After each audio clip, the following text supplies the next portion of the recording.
Hello everyone, good afternoon.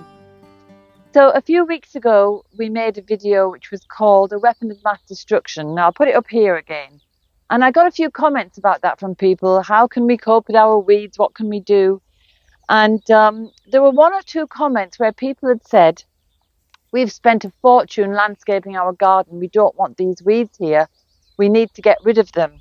And it just prompted me to think, well, what's the difference between a garden that's been designed or landscaped and just a garden? And I think for me, my definition, and I'm sure there are many definitions of what a garden is, but my definition is if it's some outdoor space that's been designed or landscaped, it's where something has been done to the land. Whereas if you're just growing a garden, it's something that you're doing with the land and the plants, of course.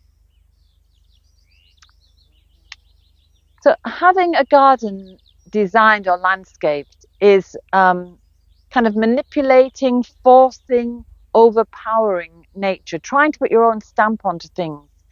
And it can involve excavation of soil. It can involve bringing in mature trees and shrubs and putting them in places. It's instant gratification. It's instant greenness. And I don't believe there's any heart in it. And I think it's neat, it's tidy, it's effective. It's normally maintenance free or very low maintenance. And some people might just bring in a gardener once a week to keep everything neat and tidy. But I don't think that's beneficial for any beings. And I don't think it is, it's not putting your heart into it. It's not maintaining a heart. It's not good for biodiversity either.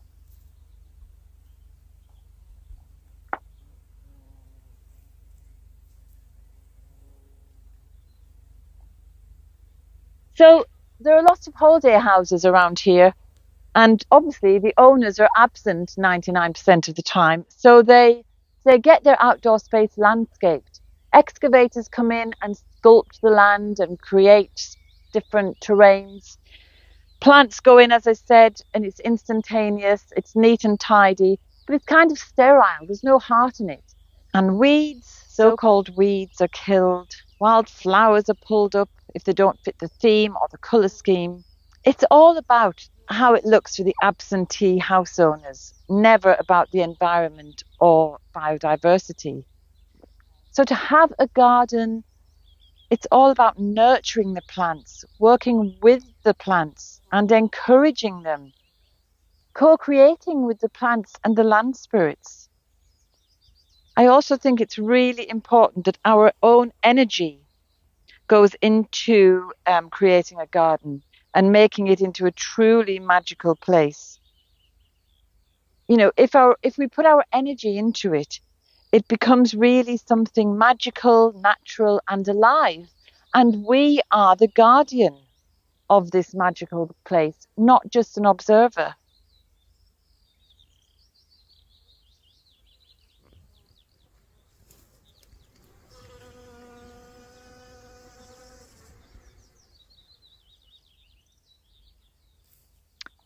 My friend in the US, Dr. Mike, he's shared a link with me recently about how we can increase biodiversity in our gardens, whether they're suburban or rural, and we can create oases of biodiversity.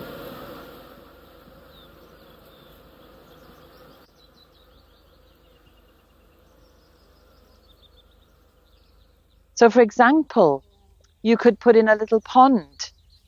And I don't mean you have to bring in a digger and create a big hole. You can do it much more simply. You can even do it in a pot with some water and some water plants. I'll put a link below so you can see just how easy it is.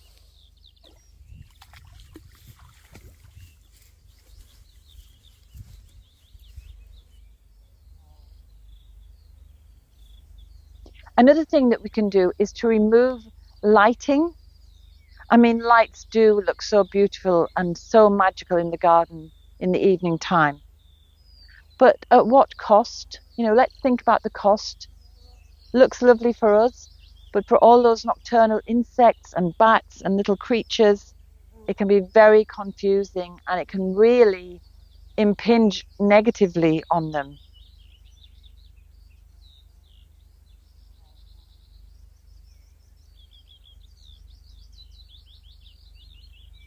In our world, everything is regarded as a commodity, and sometimes even people are commodities. But our gardens shouldn't be looked at as a commodity. For many people, a garden is their only and perhaps a last vestige of nature in our lives. If we ourselves can create a garden from seed, from small plants, growing on, caring for them, observing, being in community with. If we can do that, then all the beings benefit. And the plants love our interaction. They feel loved, they sense that we care, and they thrive.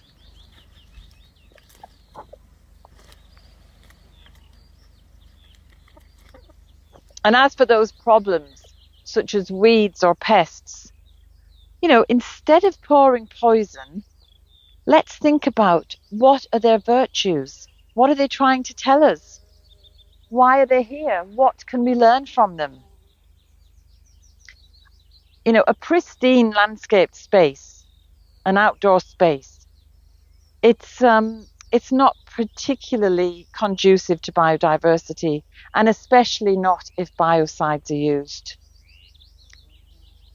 Some people just have a mad rush to control the space around our houses. And this limits our true sense of connection and the real joy that a garden can bring.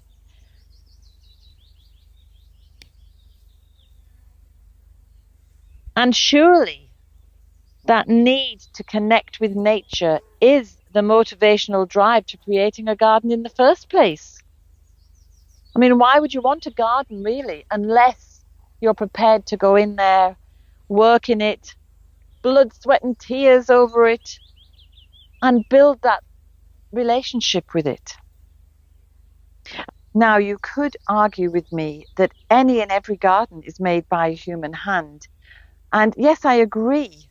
But what we do here is we try to co-create with the land and the plants, and we allow them to just be. We allow nature to encroach a little, and I like to welcome in the viriditas, the green spirit of all living things that Hildegard von Bingen refers to. It doesn't mean letting everything run wild and take over. It just means mutual respect and mutual benefits. So, for example, the cleavers at the moment, there's cleavers kind of running all over one of my rose plants. And, you could say, well, that's just strangling the roses. And it isn't strangling the roses, but it doesn't look great. But it's very easy to pull out those cleavers when they've had their time of life. So the mutual benefits of that is that cleavers is regarded as a weed. I regard it as medicine. So when I allow it to flourish happily and go a bit wild, I end up with lots of good medicine. And it's the same if you have a lawn. If you must have a lawn, let the daisies and the dandelions come up. I mean, it looks far, far more beautiful with those darling little flowers in it. And of course, they're both medicine as well. So in our garden, we've tried to design things. We've tried to follow permaculture design with the different zones. It just doesn't really work here because the soil is very shallow in places. There's rocks and boulders hidden underneath the soil in places. In other areas, we can see the rocks and boulders, but we can't always move them. So we've had to co-create with the land and just go with the lay of the land. So we've planted around boulders and deep rocks that are kind of half buried. We've dug out a lot of rocks and we've used them to build a wall which offers shelter to the little orchard.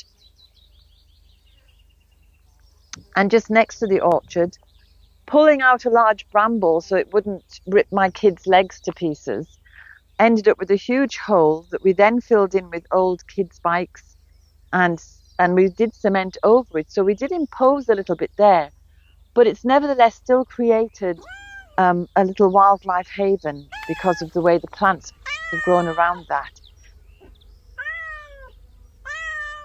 And it's given us a space to be out enjoying all the plants that are growing around our little terrace.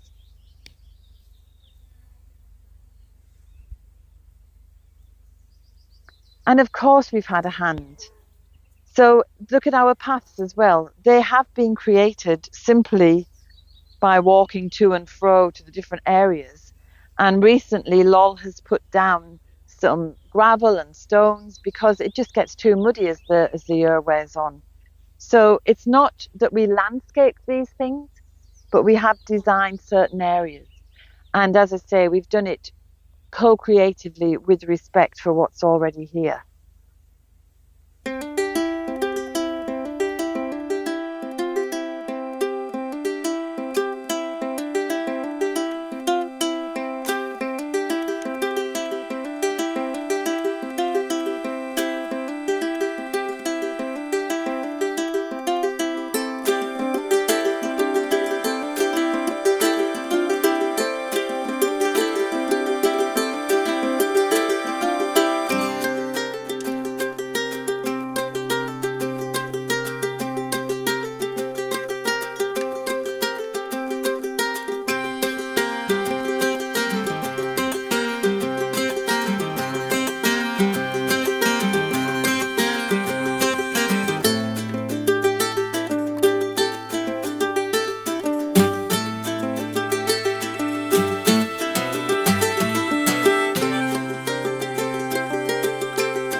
We think it's best if you want to do something, if you want to impose a structure on the land, like the paths, we always ask permission.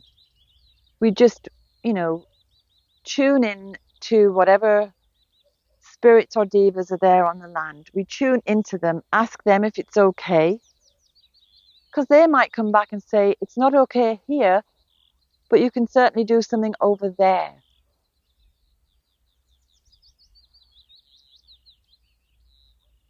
Now, we've never had a no, I don't think. It's just a feeling you get inside. And I think it's wise to take notice of those feelings, because down the line you might build something and it falls over, or it doesn't last in the weather. So whatever design or shape we put on this garden, it's always done respectfully, with the intention of creating more room for life, as well as making things a bit easier for us to get around. It just seems to make sense to me to do that.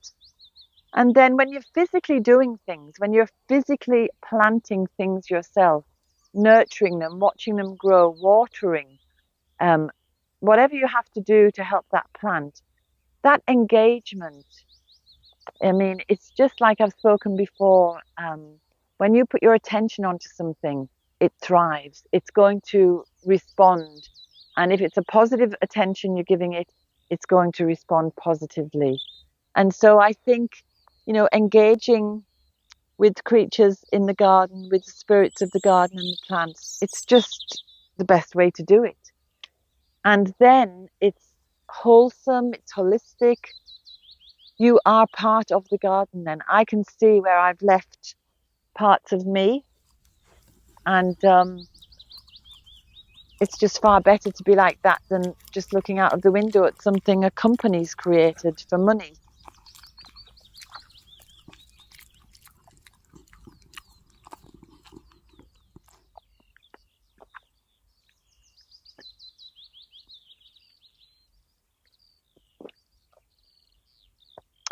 And look here, right on the verge between wilderness, which is here, and the path, we've got a volunteer kale. It's self-seeded from last year's kale. And it's another little bit of kale that's gone wild in the garden. And so we're going to have some of this for our dinner tonight. But I just want to say as well, remember that we are nature. We are meant to be out in a garden. This is where we get our immunity from, our well-being, our good health, our good mood. We are meant to be in the garden. And I think it's important that we co-create, work with the garden rather than just look at it through a window, look at something somebody else did through a window. You know, I'm all about doing it yourself. So I'll take this in now and we're going to have dinner, and hope you have a wonderful week.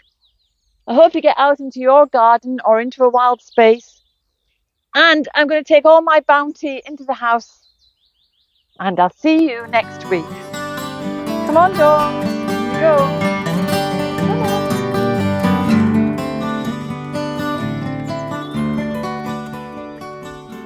I hope you enjoyed today's film. If you did, subscribe and hit the bell for notifications. And have a look at the website danusirishherbgarden.com for more information about us and about the herbal medicine courses I offer and the Wise Woman Way training. And if you go to the shop, you can find the books, the weed handbooks and other herbal goodies. And remember, we put a new film out every Sunday. So looking forward to seeing you next week.